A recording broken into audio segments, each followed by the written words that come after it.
বুঝলি সুগা, আজকেই জেকে আসবে আর আমাকে আজকে ইংল্যান্ড যেতে হবে অফিসের কাজে। 6 বছর পর জেকে আসছে। বাবা, তুমি যাও তো, 1 সপ্তাহের তো ব্যাপার। যে কে এবার অনেক দিন থাকবে। কে এসে ওর বাবার পাশে বসলো। My little princess, sit down. বসছি। কি ব্যাপার, মন খারাপ কেন? তুমি চলে যাবে তাই। I will miss you. আরে মাত্র 7 দিনের ব্যাপার, মন খারাপ করিস কেন? আমি বেশি দিন থাকবো না, চলে আসবো। And I will miss you too. মা, এবার তো বিয়ে কর। তোর ব্যবস্থা না করে আমি যে শান্তি পাবো না। বাবা, এই বুড়িকে কেউ নেবে না। তোমরা আবার শুরু করলে, ধুর, ভালো লাগে না। তোকে কে বলেছে আমার তেকে কেউ নেবে না? ওর জন্য জানিস প্রতিদিন আমার কাছে কত প্রপোজাল আছে, কিন্তু আমি তেমন গুরুত্ব দেই না, কারণ তে এখনো বিয়ে করতে রাজি হয়নি। তে যা বলবে তাই হবে। তে মুখ ফুলিয়ে বলল, আমি নাকি বুড়ি, কেউ আমাকে নেবে না। আরে রাগ করছিস কেন? আমি কি আমার তের সাথে একটু মজাও করতে পারি না? হয়েছে। তে রাতের পার্টিতে তোর বন্ধুদের বলিস আসতে, তোরও ভালো লাগবে। কিসের পার্টি? আমাকে তো বলনি ভাইয়া। আজ আমার প্রাণের বন্ধু জেকে আসছে 6 বছর পরে। অস্ট্রেলিয়া আসবে। জেকে তোর ব্যাপারে অনেক কিছুই জানে। আমি তো তাকে চিনি না। সে কে? সে হলো এই পরিবারের একজন মেম্বার। আমি ওকে তোর কথা বলেছি। জানিস তো, জেকের মা বাবা দুর্ঘটনায় মারা যাওয়ার পর ইয়ঞ্জন জেকে আমাদের কাছে নিয়ে আসে। ছেলেটা খুব রাগী আর জেদি হলেও খুব ভালো ছিল। পড়াশুনো শেষ করার পর ওর বাবার 3টি কোম্পানি আমি ওকে বুঝিয়ে দিয়েছি। সেগুলো এই কয়েকটি বছরে আমি দেখেছি।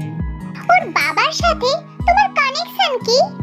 জেকের বাবা আর আমি খুব ভালো বন্ধু ছিলাম। যেমন আমি আর জেকে। আমার যাওয়ার সময় হয়ে গেছে। সবিন চলে যাওয়ার পর সারা বাড়িতে ডেকোরেশন শুরু হয়ে গেল। তে আসার পরে এই পরিবার যেন প্রাণ ফিরে পেয়েছে।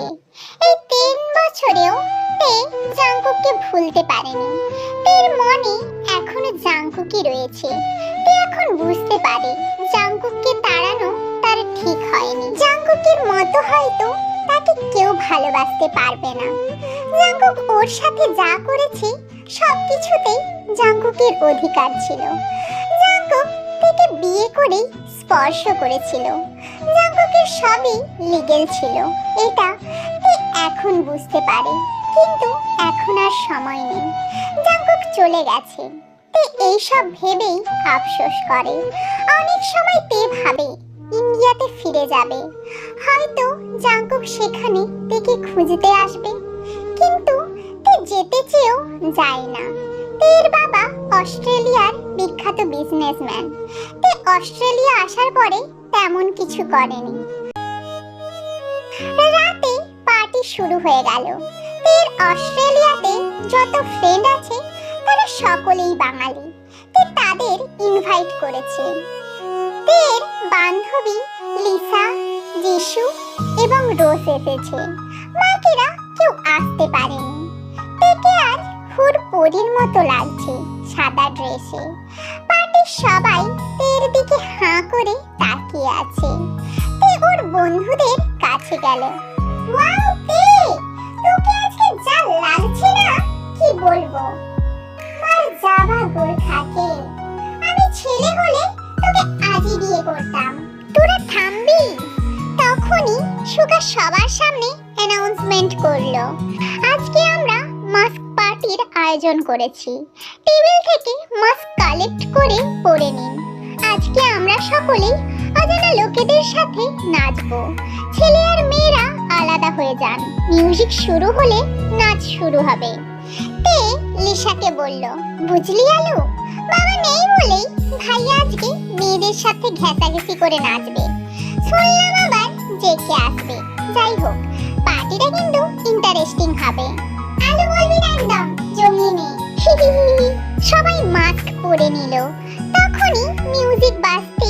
করলো। সবাই যার যার মতো পার্টনারদের সাথে নাচতে শুরু করলো।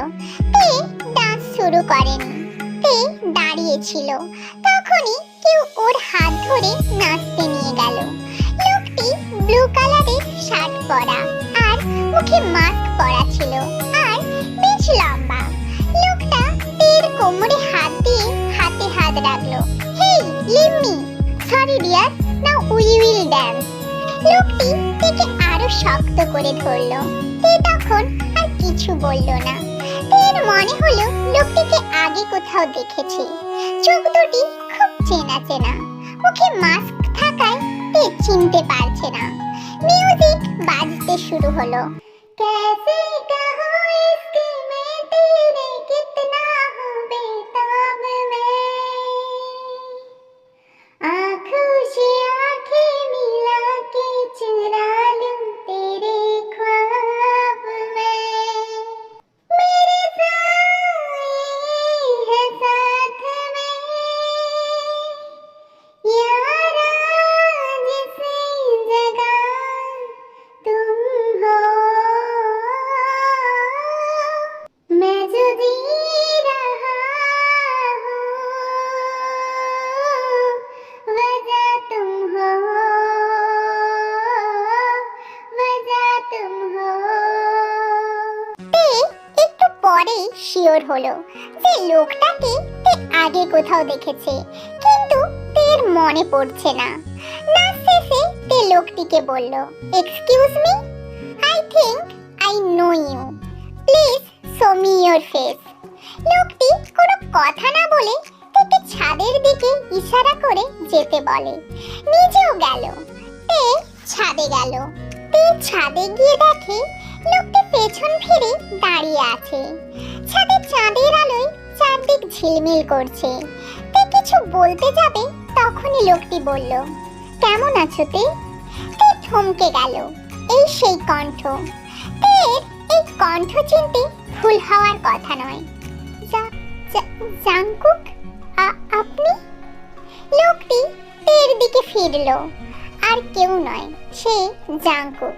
বাহ তে, চেহারা না দেখে এই রেপিস্টকে চিনে ফেললে? আপনি এখানে এলেন কিভাবে? কিভাবে জানতে চাও? আচ্ছা পরে বলি।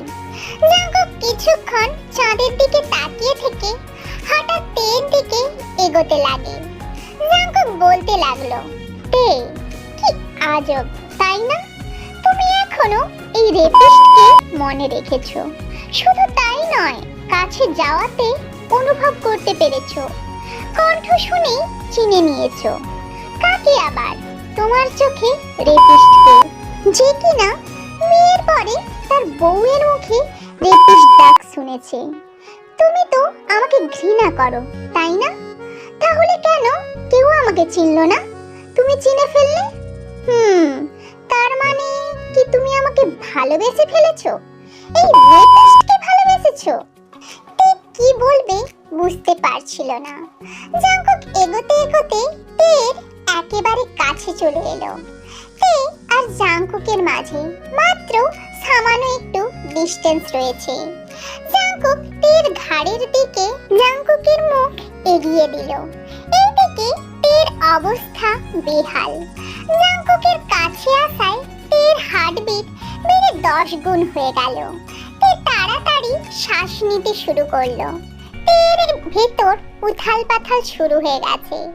জাংকুক তের কানে আলতো করে প্রথমে জাংকুকের ঠোঁট ছুঁয়ে আস্তে আস্তে বলল, হার্টবিট বেড়ে গেছে বুঝি কাছে আসায়? অনুভূতিটা কেমন গো জানটুসি? জাংকুকের নিঃশ্বাস তের ঘাড়ে পড়তে লাগলো আর তের ভেতর অজানা এক অনুভূতি বয়ে যেতে লাগলো। জাংকুকের ঠোঁট তের কানে স্পর্শ করতেই তে যেন জমে গেল। জাংকুক সরে এসেই হাসতে লাগলো। জাস্ট একটু মজা করলাম ডার্লিং, আর এতেই তোমার কাহিল দশা? তো আমাকে ভালোবেসেই ফেললে। তে নিজেকে সামলে নিয়ে বলে, আমি আপনাকে ভালোবাসি না, আই জাস্ট হেট ইউ। তে নিচের দিকে তাকিয়ে বলল। জাংকুক তেকে বলল, আমার চোখে চোখ রেখে বলো। তে জাঙ্কুকের চোখে চোখ রাখলো ঠিকই, কিন্তু তের মুখ দিয়ে কথা বের হলো না। তখনই সুগা আসলো। আরে জেকে, তে, তোরা এখানে? আমি তোদের সারা বাড়ি খুঁজে বেড়াচ্ছি। কেন, কি হয়েছে? না তেমন কিছু না, তোদের পাচ্ছিলাম না বলে টেনশন হচ্ছিল। ওকে, তোরা কথা বল, আমি যাই। সুগা চলে যাওয়ার পরে, আপনি জেকে? আমি জেকে। আমি জাঙ্কুক। এটা কিভাবে সম্ভব? আমার দুটো নাম তো, সেই জন্য তোমাকে বলিনি, কারণ আমি ভেবেছিলাম যেদিন তুমি আমায় ভালোবাসবে সেদিন আমি তোমায় আমার আসল নাম আর পরিচয় বলবো। আপনার এখন কি মনে হয় আমি আপনাকে ভালোবাসি? মনে হয় না শুধু, আমি sure you love me. Love my food, I just hate you mister Jungkook. Oops, sorry. Jeon JK. Jungkook হেসে বলল, কাল সকালেই দেখবে। তে আর সুগা ব্রেকফাস্ট করছে। তখনই তে সুগাকে বলল, আচ্ছা ভাইয়া, জেকের আরেক নাম জাঙ্কুক, আমাকে বলনি কেন? ও, ওকে জাঙ্কুক তেমন কেউ ডাকে না। আচ্ছা, উনি কোথায়? সকাল থেকে দেখছি না তো।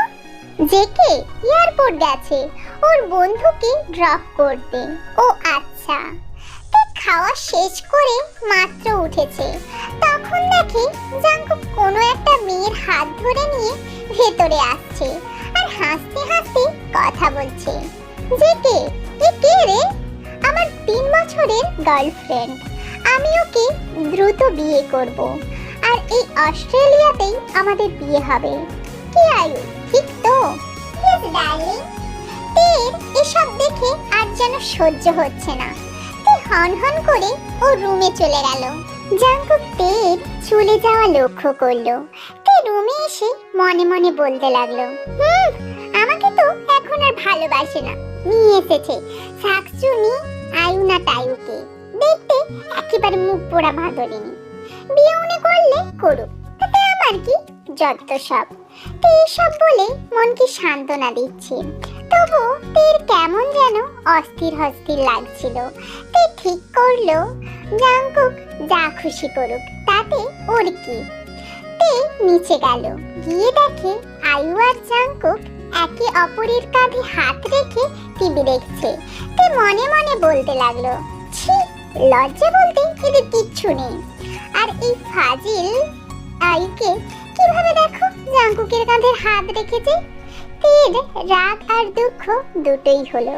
তের মাথায় একটা বুদ্ধি আসলো।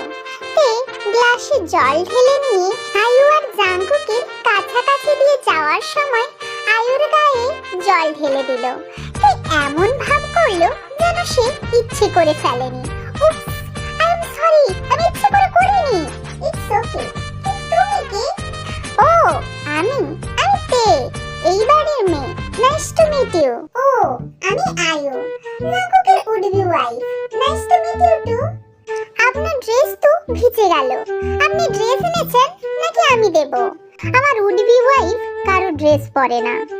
আয়ু, তোমার জন্য আমি অনেকগুলো ড্রেস তোমার রুমে পাঠিয়ে দিচ্ছি, তুমি চেঞ্জ করে আসো। আয়ু চলে গেল।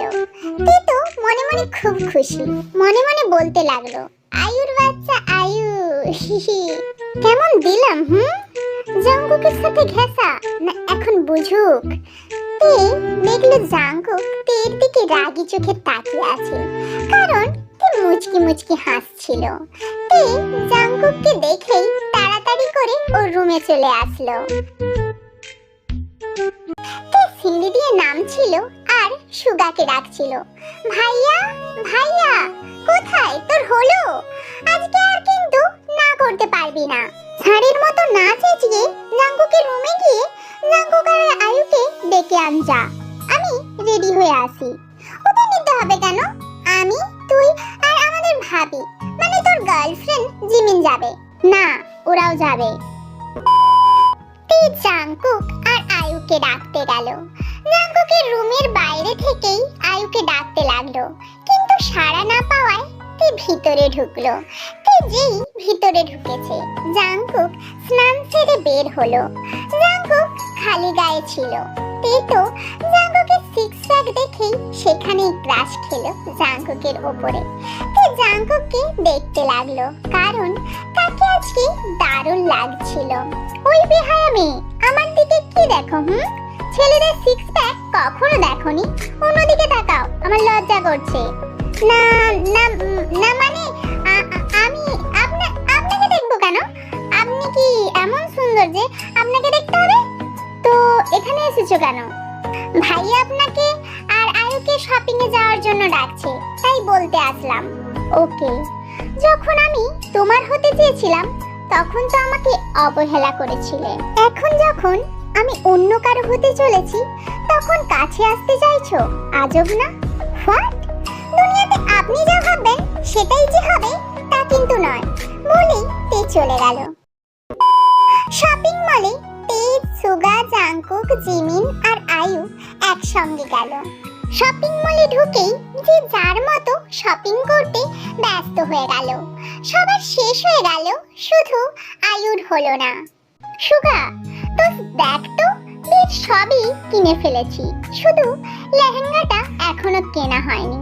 আয়ু চুজি হচ্ছে না। বিয়ের শপিং মানে তোরা কবে করছিস? আঙ্কেল আসলেই আমি আর আয়ু বিয়ে করব, তাই সব কিছু আগে থেকেই ঠিকঠাক করে রাখছি। বা দোস্ত, তোর তো হয়ে গেল, কিন্তু জিমিনের কথাটা আমি বাবাকে এখনো পর্যন্ত বলতেই পারছি না। জাংকুকের বিয়ের কথা শুনে তের বুকটা ধক করে উঠল। তে মনে মনে বলতে লাগলো, আমি তো জাংকুককে ভালোবাসি না, তবে কেন ওর বিয়ের কথা শুনে আমার খারাপ লাগে? সুগা, শুধু আর একটা দোকান দেখবো, চল। তের মাথায় আবার একটা বুদ্ধি আসলো। বিড়বিড় করে বলতে লাগলো, আয়ু, তোর বিয়ে করা আমি বের করছি, দাঁড়া। কোমর ভেঙে যখন বিছানায় শুয়ে থাকবি তখন মজা টের পাবি।